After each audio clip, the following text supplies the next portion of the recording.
आद्या बहाने से फोन लेकर उसी ठेले से ऑनलाइन खाना ऑर्डर करेगी जिसे अनुपमा चलाती है। अनुपमा और अनुज कपाड़िया पहले तो खाना नहीं डिलीवर करने के बारे में सोचेंगे, लेकिन फिर उन्हें लगेगा कि मेघा ने कहा था कि उसकी बेटी भूखी है।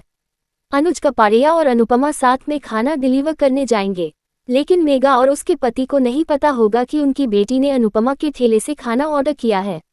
आद्या ने मां तक पहुंचने के लिए चली यह चाल।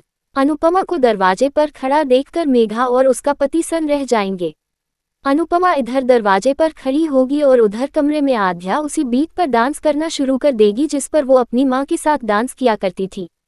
अनुपमा फौरन समझ जाएगी कि दाल में कुछ काला है।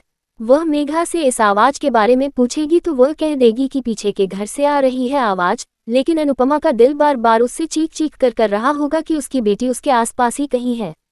अनुपमा को पैसे पकड़ाकर चलता करेगी मेघा।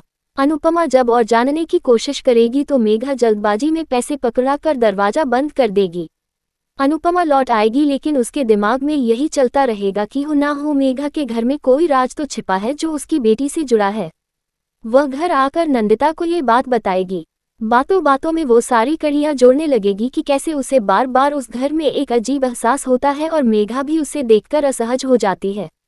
वो उस धुन के बारे में भी बताएगी जो मेघा के घर में ही बेडरूम से आ रही थी। मेघा को लग गई है आद्या की खुशी की भनक। उधर मेघा ये सोचकर परेशान है कि उसकी बेटी ना जाने क्यों इतनी खुश रहने लगी है।